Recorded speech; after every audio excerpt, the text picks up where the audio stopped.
In 2006, a study conducted by the Uganda Bureau of Statistics put the prevalence rate of gender-based violence in Busoga region at 74%.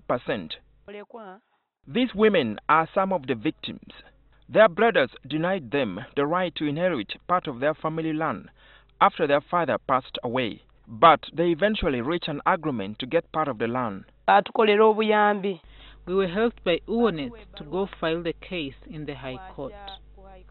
We are going to, we are going to cut every person to get his part, so that we say,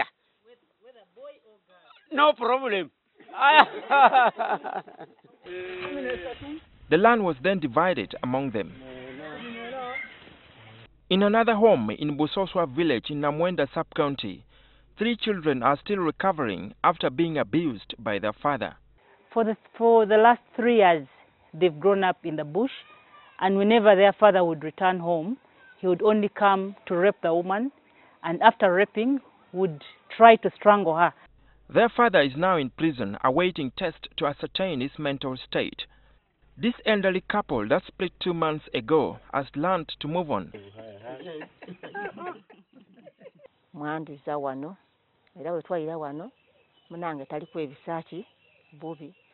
I lived at the shelter before we were reunited. Now he provides everything I need. I mean, she was not hearing me. She was not washing my clothes. So now she has started woodwork, every work in the home. They lie to you, please. Money first. I don't have money, please. No, I will kill you. Get money. These cases serve as snapshots of gender-based violence in the region. At least 518 cases have been reported at the Uganda Women's Network offices in Kamuli this year. Of these, 440 are women and 70 are men. Some of the cases are failure to provide, evictions from and sale of matrimonial homes, sale of harvest, assault, murder, and defilement. Ideally, a home like this should be a place of comfort and love, but it's often not the case in some parts here in Busoga, especially due to male arrogance and stereotype against women.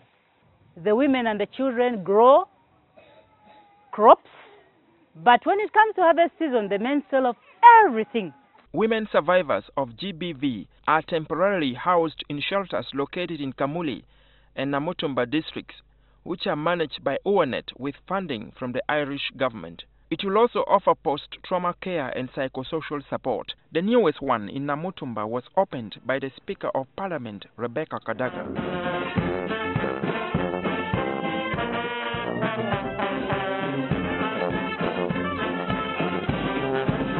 Ideally, government should have been the one to establish these shelters as part of their community responsibility. But of course, there's no money. So for me, I want to encourage UNET and the donors to keep on giving support so that all these facilities are available throughout Uganda.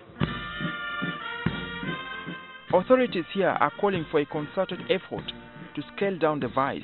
As you may be aware, violence against women and GBV is culturally tolerated in most parts of the country, hence making it difficult for survivors to report. The support Irish Aid is giving is by way of seed funding for this project. The district now needs to include gender-based violence in its planning by supporting institutions that are responsible for gender-based violence prevention and response.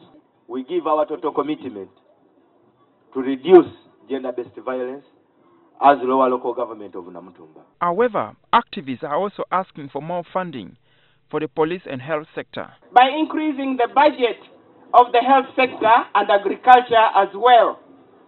These two sectors are dominated by women. The lack of a resident state attorney in Namutumba in particular has been a big hindrance and hence making justice a challenge to most of our survivors.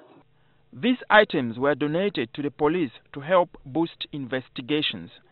The State Minister for Gender and Culture, Ruchia Nakadama, however, urged the authorities to issue deterrent penalties to perpetrators of sexual and gender-based violence. We don't want these people to negotiate. These are issues whereby we have a law in place. We have put this law in place because police was handling gender-based violence as a home affair. Moses Akena, NTV.